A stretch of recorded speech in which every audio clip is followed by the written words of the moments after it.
யாருக்கு பத்திரம் பதிவாக போகுதுன்னு தெரியாமலேயே சிங்காரத்துக்கிட்ட கையெழுத்து வாங்க போறேன். நீ பார்க்கத்தானே போற, அவசரப்படாத, பொறுமையாரு. என்ன சத்தம் போய் பாரு.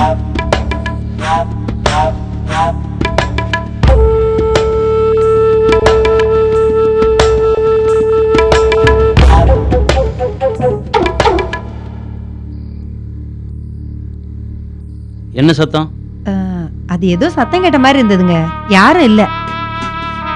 ரசம் எடு.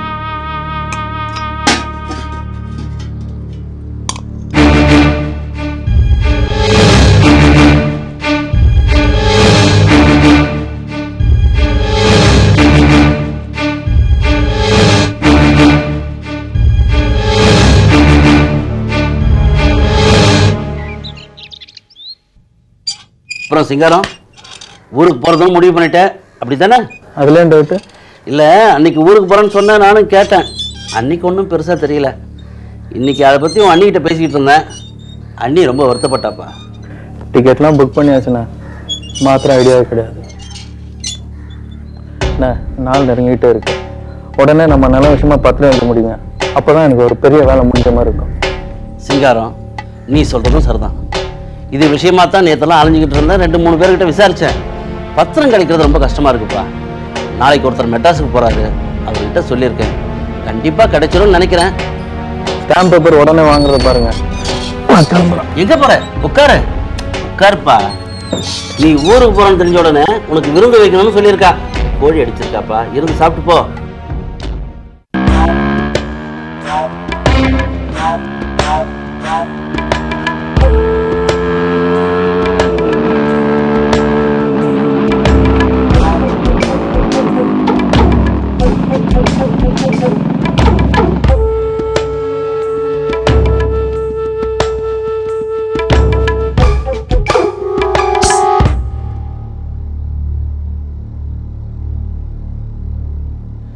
நீ சவுக்கத்தள்ளி சோடா வாங்கிட்டு சொன்னியாம, அவனை ஒரு வேலையை ஆரம்பிச்சிட்டேன்.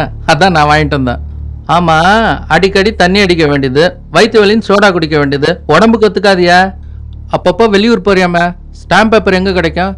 ஸ்டாம்ப் பேப்பரு மெயின் ரோட்டில் இருக்க ஒரே ஒரு கடையில் தான் கிடைக்கும். அப்படி இல்லைன்னா அரக்கோணம், வேலூர், சென்னையில் தான் கிடைக்கும். சென்னையா? அங்கே டிமாண்டுன்னு சொன்னாங்களே. சென்னையில் டிமாண்டா? யார் சொன்னது? வால்டாக்ஸ் ரோட்டில் சிவப்பு தலப்பா கடைன்னு ஒன்று இருக்கு, அங்கே நிறைய கிடைக்கும். ஆமா, உங்களுக்கு எதுக்கு ஸ்டாம்ப் பேப்பர்? வீடு நிலம் வாங்க போறீங்களா? இல்ல, என் ஃப்ரெண்டுக்கு தேவைப்படுச்சு, அதான் கேட்டேன். அதானே பார்த்தேன். செல்வராஜன 2 நாளைக்கு முன்னாடி என்கிட்ட ஒன்று சொன்னார். என்ன சொன்னாரு? யாராச்சும் ஸ்டாம்ப் பேப்பர் வாங்கி தர சொன்னா வாங்கி தரேன்னு சொல்லி சுத்திட்டு இருக்காத, உனக்கு முக்கியமான ஒரு வேலை இருக்கு, திடீர்னு காணா போயிடாதேன்னு சொன்னாரு. ஓ அப்படியா? உடம்பு பார்த்துக்க. என்ன சோடா குடிச்சு மறக்காம பெட்டி கடையில் கொடுத்துரு. சரி, கொடுத்துறேன்.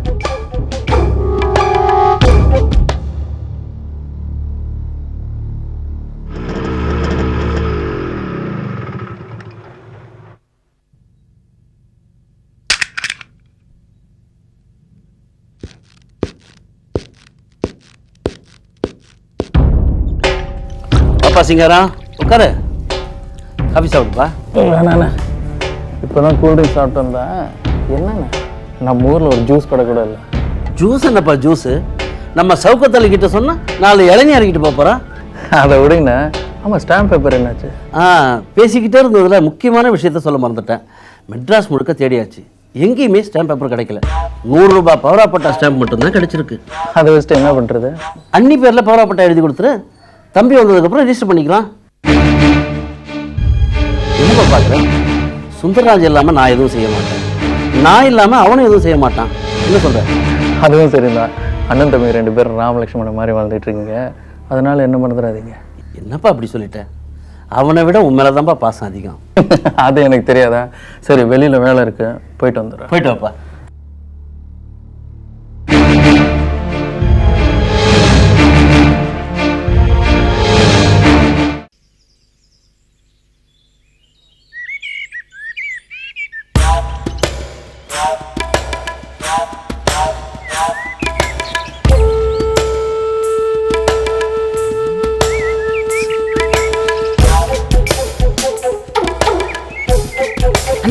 போதும் நிறுத்துங்கண்ணே.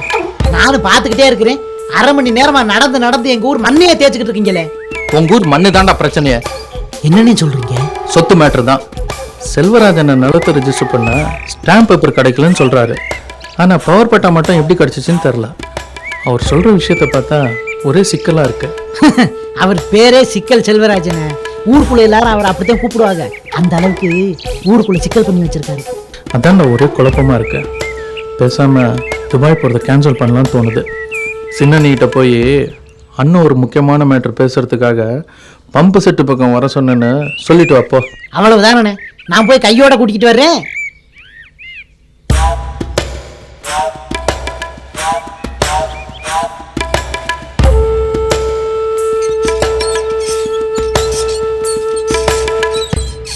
அக்கா அக்கா, ஏன்டா இப்படி மூச்சரிக்க ஓடி வர? ஒரு முக்கியமான விஷயம் சொல்லத்தாக்கா ஓடி வர்றேன். என்னது? துபாய் அண்ணன் இருக்கார்ல, அதாக்கா ஆமா. நம்ம சிங்கார அண்ணன். அவர் ஏதோ உங்ககிட்ட முக்கியமான விஷயம் பேசணுமா. தோட்டத்துல இருக்கிற பம்பு செட்டு பக்கம் உங்களை தனியா வர சொன்னாரு. என்னையா? ஆமாக்கா, உங்களை தான். சரி, எந்த முக்கியமான விஷயமா இருந்தாலும் பெரிய தங்கிட்ட போய் பேசணும்.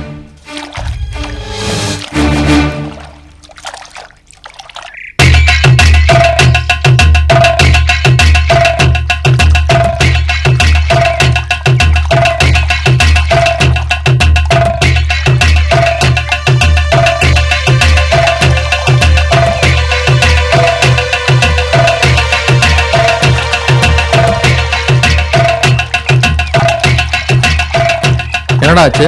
என்ன, நீங்க சொன்னது மாதிரியே போய் சின்ன கிட்ட சொன்னி. அவங்க முகமே சட்டுன்னு மாறி போச்சு. பம்பு செட்டு பக்கத்தெல்லாம் வர முடியாதான். எதா இருந்தாலும் பெரிய தாங்கிட்ட பேசிக்க சொல்லு அப்படின்ட்டாங்க. டேய், பம்பு செட்டுக்கிட்ட வரலனாலும் பரவாயில்ல, துபாய்னா தோட்டத்தை விட்டுக்காச்சும் வர சொல்லு. அப்படியானே? அப்படிதான்டா, சீக்கிரம் வர சொல்லு. சரி.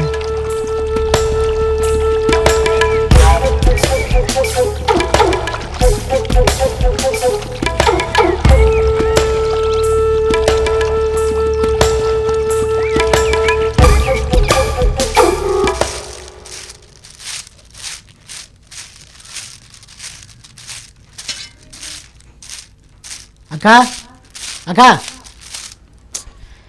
திரும்ப திரும்ப வந்து ஏன் என்ன தொந்தரவு பண்ணிட்டு இருக்க? கோவிச்சுக்காதக்கா. துபாய் சிங்காரன் சொல்லி அனுப்பிச்சிச்சு, வந்தேன். துபாய் சிங்காரன் என்ன சொன்னாலும் செய்யணும்னு சொல்லி உங்க பெரியத்தான் வேற சொல்லியிருக்கிறாரு. அதோட சிங்காரன் என் காசு வேற கொடுக்குதுல்ல. சரி, என்ன விஷயம்? பம்பு செட்டு பக்கம் வராட்டினா கூட பரவாயில்லையா, தோட்டத்து வீட்டு பக்கம் வர சொன்னுச்சு. உங்க பெரியத்தான்கிட்ட பேச முடியாத சமாச்சாரமா. என்ன விஷயம்? பம்பு செட்டு பக்கம் வராட்டினா கூட பரவாயில்லையா, தோட்டத்து வீட்டு பக்கம் வர சொன்னுச்சு. உங்க பெரியத்தான்கிட்ட பேச முடியாத சமாச்சாரமா. அவர் இல்லாத நேரத்தில் நான் எங்கேயும் வர முடியாது, தொந்தரவு பண்ணாம போ. இதையும் துபாய் என்ன சொன்னிச்சே. சுந்தரராஜன் வீட்டுல இல்லாததுனாலதான் சின்ன கூட்டிட்டு வர சொல்றேன்னு சொன்னிச்சு. 15 நிமிஷத்துல திரும்பிடலாம்னு சொல்லி உடனே கூட்டிட்டு வர சொன்னிச்சு. தொடப்பு கிட்ட பிஞ்சுக்கோ. ஓஹோ, அவனுக்கு அவ்வளவு திமிரா? வீட்டுல ஆள் இல்லன்னு தெரிஞ்ச உடனே அங்கவா இங்கவான்னு கூப்பிடறானா ராஸ்கல். இதுக்கு மேல மரியாதை இல்ல, போடா. வந்துட்டானு ஜாலரா அடிக்கிறதுக்கு. பொம்பளை பொறுக்கிங்க, யாரு நினைச்ச?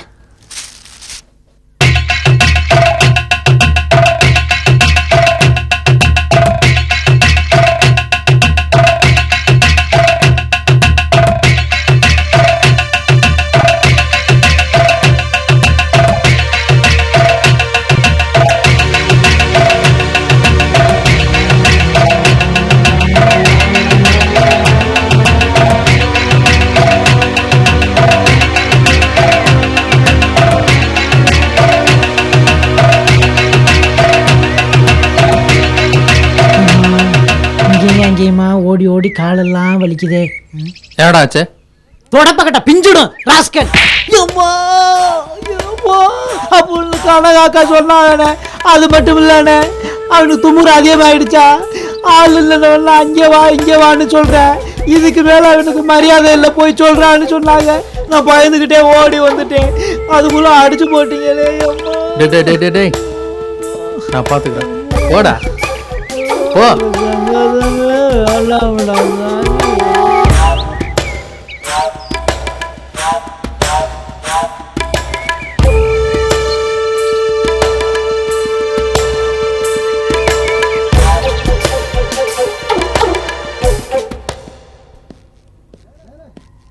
என்னண்ணே இங்கிட்டு போறீங்க? ரயில்வே ஸ்டேஷனுக்கோ பஸ் ஸ்டாண்டுக்குள்ள போறோம்னு நினைச்சேன். டேய் சின்ன வீட்டில் கொஞ்சம் வேலை இருக்குடா, அது முடிச்சிட்ட பிறகு போவோம். பெட்டியெல்லாம் வச்சுட்டு இங்கே நில்லு, நான் கூடும்போது வந்தா போதும். அண்ணே அண்ணே அண்ணே அண்ணே, நான் உங்ககிட்ட பேசணும்னு சொன்னேன், ஏன் நீ வரல? அவனை வேற ஏதோ கோமா திட்டி வச்சிருக்கீங்க. நான் உங்க சொந்தக்காரன் இல்லையா? நான் என்ன அசலா இல்லை அண்ணியண்ணா? இங்க பாருங்க அண்ணி, நானும் சுந்தரராஜனும் ஒன்று தான். அண்ணி, நான் என்ன உங்களை கடிச்சா தண்டு பண்ண? இது பாருங்க, எதுவா இருந்தாலும் பெரியத்தங்கிட்ட பேசிக்கோங்க, என்கிட்ட எதுவும் பேச தேவையில்ல. நீங்க போலாம். அண்ணி, ஏன் நீ என்ன புரிஞ்சுக்கவே மாட்டேன்றீங்க? பெரிய அண்ணன்ட்ட பேசுகிற விஷயமா இருந்தா நான் பேசியிருக்க மாட்டேனா? நான் உங்ககிட்ட தனியாக பேசணும். அண்ணி, நான் உங்க மேல எவ்வளோ பாசம் வச்சிருக்கேன் தெரியுமா? என்ன புரிஞ்சுக்கங்க அண்ணி. உன்னை வெகுலி நினைச்சா, நீ இவ்வளவு மோசமானவன் தெரிஞ்சிருந்தா உன்னை வீட்டுக்குள்ளேயே சேர்த்திருக்க மாட்டேன். போடா போடா வெளியில.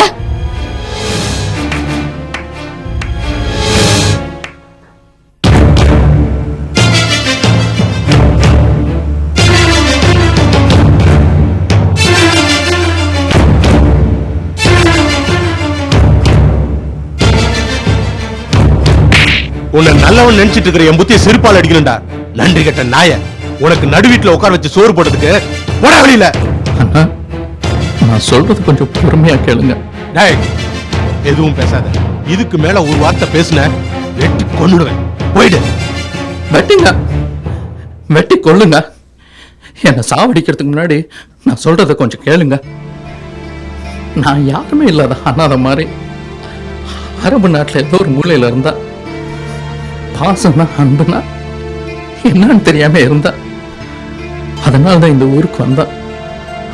ஆனா இங்க வந்த பிறகுதான் தெரியுது யாருமே அப்படி இல்லைன்னு. பெரிய அண்ணன் இருக்காருல்ல, நம்பர் 1 கிரிமினல். பெரிய அண்ணி இருக்காங்களா, பாசம்னா என்னன்னு தெரியாது, பேராசை பிடிச்ச பொம்பளை. ஆனா நீங்க 2 பேர் மட்டும்தான் நல்ல மனசு உள்ளவங்க. ஆனா உங்க 2 பேருக்குள்ளேயே 2 பேருமே சந்தோஷமா இல்லைன்னு, நெருக்கமா இல்லைன்னு நானே தெரிஞ்சுக்கிட்டேன். அதனால ஊர் போறதுக்கு முன்னாடி உங்க 2 பேரையும் சேர்த்து வச்சுட்டு போகணும்னு நான் நினைச்சேன்.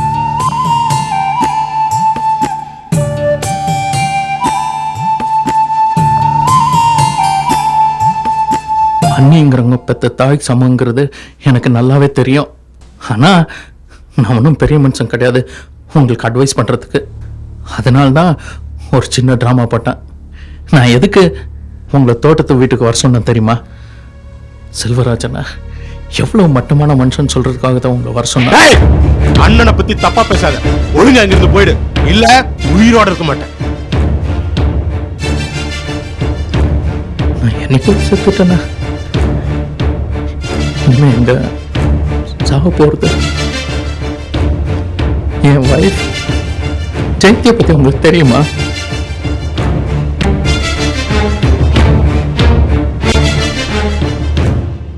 உங்களுக்கு யாருக்குமே தெரியாது. நான் ஜெயந்தின்ற ஒரு பொண்ணை லவ் பண்ண, அவளையே கல்யாணம் பண்ணிக்கிட்டேன். அவன் மேல உயிரே வச்சிருந்தான். 2 பேரும் கொஞ்ச நாள் சந்தோஷமா இருந்தோம். ஒரு நாள் சின்ன விஷயத்துக்காக எங்க 2 பேருக்குள்ளார சண்டை வந்துச்சு. அதுக்கப்புறம் என்ன ஜெயந்தி தொடக்கூடாதுன்னு சொல்லிட்டா. நானும் மீண்டுக்காக அவளை தொடலை. அந்த நேரத்தை பயன்படுத்திக்கிட்டு ஒரு நரி குறுக்க வந்துச்சு. அந்த நரியோட தந்திரத்தால என் ஜெயந்தி பலியாயிட்டா.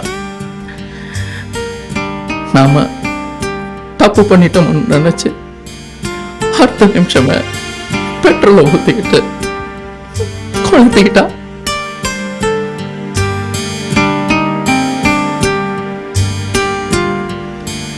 அவளை மறக்கதான் நான் இந்த ஊருக்கு வந்தேன். ஆனா இங்க வந்தா உங்க 2 பேருக்குமே அதே ப்ராப்ளம். என்னால வெளிப்படையா சொல்ல முடியல. அதனாலதான் கனகா அன்னிக்கிட்ட தப்பா நடந்துக்கிற மாதிரி நடந்துக்கிட்டா.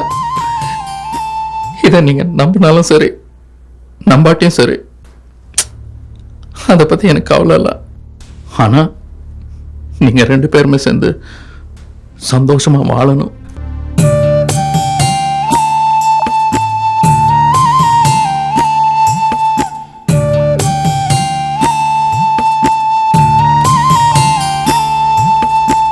உங்க 2 பேருக்குள்ளார இருக்கிற ப்ராப்ளம் வெளி உலகத்துக்கு தெரிய வந்துச்சுன்னா என் வாழ்க்கையில நடந்த மாதிரி ஏதாவது ஒரு நரி குறுக்க வர முயற்சி பண்ணோம்.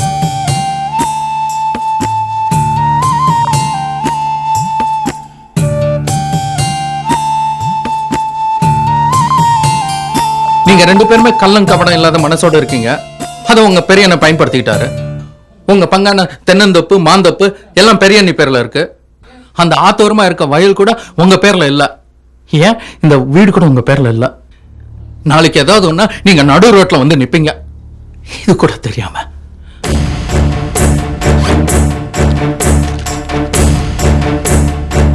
இத பாருங்க. இது உங்க ஊர்ல இருக்க உங்க குடும்ப சொத்து பத்திரம். இதை யாருக்கும் தெரியாம நான் ஜெராக்ஸ் எடுத்தா. பாருங்க பாருங்க.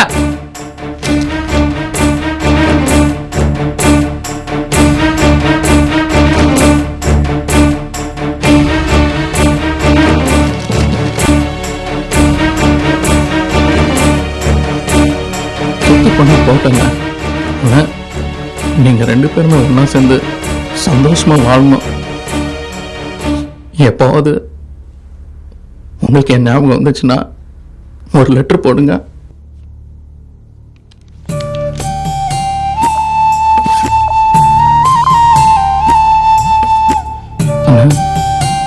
போயிட்டு வரேன்.